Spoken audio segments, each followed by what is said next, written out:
Hello from Seattle, where it is blaring sunshine. I know some of you are where it's blaring snow, but I am cold, so I'm wearing my cute hat. Hi, I'm Amy, Birds and Bees and Kids. Welcome to the Just Say This podcast. And welcome to my super low production. I zip through all the music and blardy blar at the beginning, most of the podcasts I listen to. So you just get me. I'm going to do this little commercial interruption. If you have a question for me and you would like one-on-one, support, I do Quickie Consultations. They're 30 minutes. They're a deep dive, right to the business, not a lot of bullshit. Like, I'm a consultant. Therapy's not bullshit. I'm a consultant. I'm not a therapist. So resources, chatting, making a plan. So that's a quickie with me. What else? I love advice columns. So my original version of this was that, and then y'all quit asking me questions, and then I got tired, and here we are again. So today we're going to do a question from a parent, and I'm going to go read it because, it's better from them than from me, right? All right, she says, I'm looking for some guidance as my teen may be starting a new relationship. I want to be supportive, but I also have questions about setting clear house rules around things like bedroom doors and sleepovers. I'm also unsure about how or if to communicate with the other parents involved. I'd love help thinking through what makes sense, what's necessary, and how to handle it without making things awkward. My goal is to support healthy relationships while still keeping clear boundaries at home. Lots and lots of parents have this question, and I really love that they're getting ahead of the bedroom doors being open or closed, sleepovers, those circumstances. So here's what I think. You have to have a conversation with your kid, and you need to figure out like what feels right to you, and how are they feeling, and just so like they know that you're thinking about this, and so it's not a surprise when the kid is over, the partner's over at the house, that these are your house rules. Now, things will change, right? So as the relationship progresses, they're going to need more privacy potentially. So I would just say initially, no sleepovers. Just no. I mean, just side note, sleepovers cause all kinds of trouble. Romantic, whatever. Really not romantic sleepovers. All kinds of nonsense goes on. So back to romance, back to sex and romance. So initially, I would say, hey, this is what we want to do initially. Your bedroom door needs to be cracked. And even though you say that, they can still get up to stuff, right?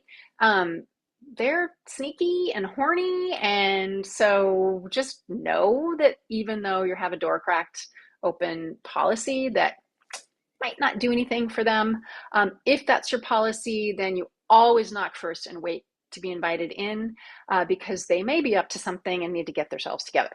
At the point where you suspect they are sexually active, or they just tell you, like your kiddo tells you, like, hey, we're thinking about doing it, or we've done it, then closed door policy. So here's why I am basically advocating for kids to have sex at home. It's because it's safer. Think of all the places that you did it when you were a teenager, if you did it. I remember being in bathrooms in public places, other people's houses, fooling around in cars, right? You fill in the blanks there. If you want to, make comments in the YouTube thingy, go for it. So those were not safe places. A home is a safe place. In their own bedroom is a safe place. You can have condoms available if pregnancy or that kind of germy passing penetration is possible, condoms and spermicide. You can also have Plan B available, so they are as safe as possible and have all the opportunities to, take care of their sexual health in that way. That is the main thing for me with this. And again, it's a family decision, but things evolve. And if you're open to what that evolution is, and your goal here is, right, you said healthy relationship, right? Like what that looks like, supportive. And this is what that looks like. Also making sure they have all the information they need about birth control. One mom, we just talked about this, and they are having sex, and the girl is very reluctant to use birth control. I posted this on my Facebook page, actually. And so my advice to them was they have to have, if they're going to be in the bedroom, whatever, they need to go to Planned Parenthood and have a birth control consultation. Because she was, I don't know what was going on, misinformation from TikTok, no good information from her family, who knows? So price of admittance, right?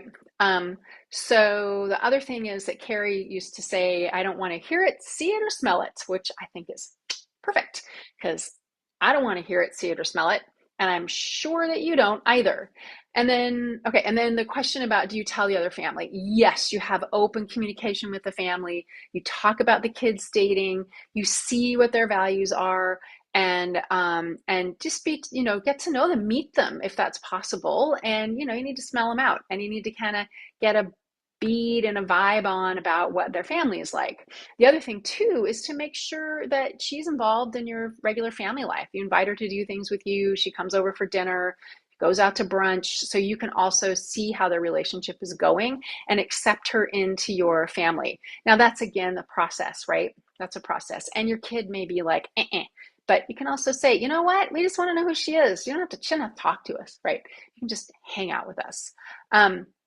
So if the other family, if sex is on the table and the other family is really very conservative and like, we cannot have this happen, that gives you some information. And you can talk about the rules at your house and the open door policy and whatever you have in place. But if your child tells you they've done it and there is no birth control on the scene, then it is your responsibility to make sure that child is able to prevent a pregnancy, and your child understands their responsibility if there's an impregnation. And their responsibility is that they are on the hook for whatever she decides. So at that point, I would say not communicating with the other family if it's complicated about this, and encouraging her to talk with her parents and talk with her family, or take care of her own health care. You can help her make an appointment with her doctor, whatever. But it's always kind of a delicate, but also, come on, nobody really likes a pregnant teenager. I mean, you know what I mean? Like, that's not something we hope for our children. We don't want our kids to be parenting before they've really, are capable, whatever. You know what I'm saying? I'm not a fan. So you need to set everything up for them to be safe. Okay. I think I've blathered on long enough about that. Thanks so much for listening and sharing, please.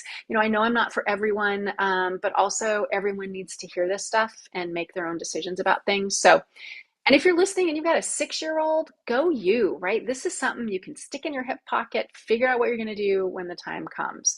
And then one other thing. So I've been doing this for 20 years, which freaks me out. And early days, I think Milo was 7, I was doing a talk for a parent group, and somebody said, I'm going to let my kids have sex at home. And I was like, oh, I could never. And then I was like, okay. And I had that reaction to it. And she had teenagers, I think. And then over the next couple of years, I evolved, and I was like, please have sex at home. Please have sex at home. Anyway, okay, that's me.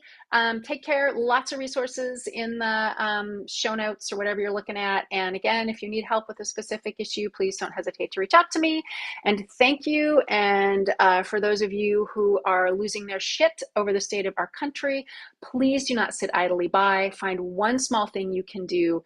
Call your senators, even if you know they're going to vote the right way. Call them anyway, because they're counting us. They're counting us. Okay, that's my political moment for the day. All right, thanks. Talk to you later.